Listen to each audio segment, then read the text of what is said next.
Hello, my name is Kim Sauer at SMT Nuremberg. I'm joined by Luca Corli from Seica. Luca, it's great to see you here. Now, you have sales responsibility for, global markets, and just want to talk to you about those because every market has its own little unique, way of approaching things.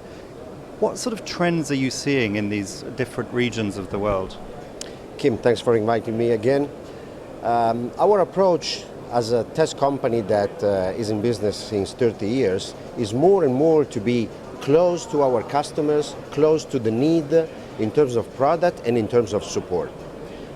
In our market we see a big evolution for functional test. In circuit test is going down because of the shrinking of the size of the product and functional test is becoming still more and more important.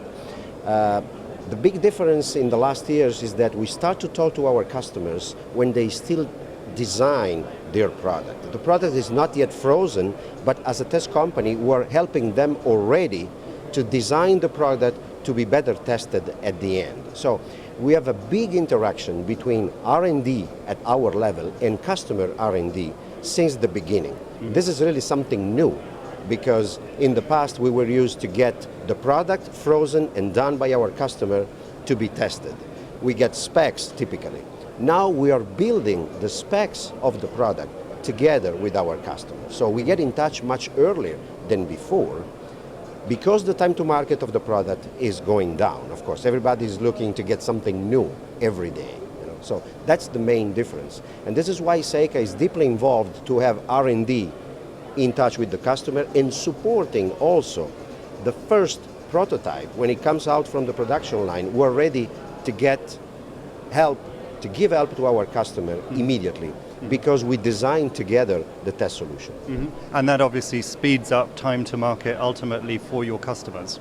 Absolutely, Yeah. absolutely. Which is key in today's world, and it sort of fits in with this whole Industry 4.0 discussion that's going on. We see it here in Nuremberg as well, and no doubt you travel around the world and you see it everywhere in its own little form.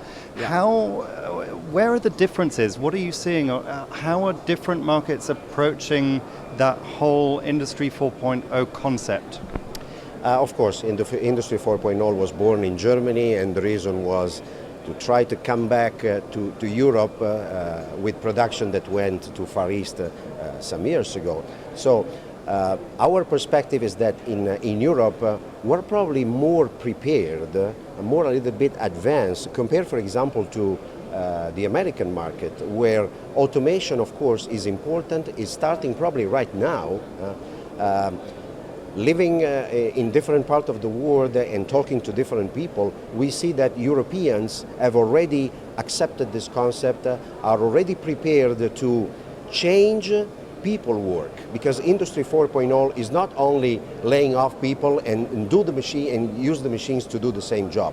Is growing people in a different way and use the people that you have with more skills to supervise machines. But you can't eliminate the people, of course. Machines must be smarter, but you still need the people. It's just a change of mentality. And I believe in Europe this is already done since a few years. In the Far East, of course, this is something not really good initially, or the idea they have is, oh, this is something dangerous for us. But believe it or not, we have a lot of demands from China today of equipments compliant to the Industry 4.0 because the world is getting small in any way. And a lot of customers are multinational, and strategies that are in place in Europe must be spread out in the Far East and also on the West side. In the United States, they call this a smart factory instead of Industry 4.0, but basically the concept is the same. Machines taking decisions.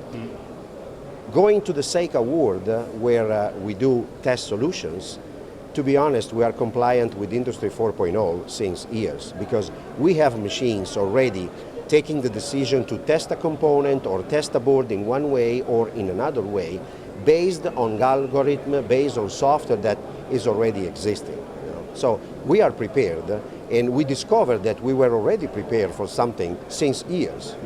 Because in test, it's very important to minimize the time to prepare the test program. People, they don't want anymore to read big documentation, read manuals. They want to push the button and the machine does it basically itself.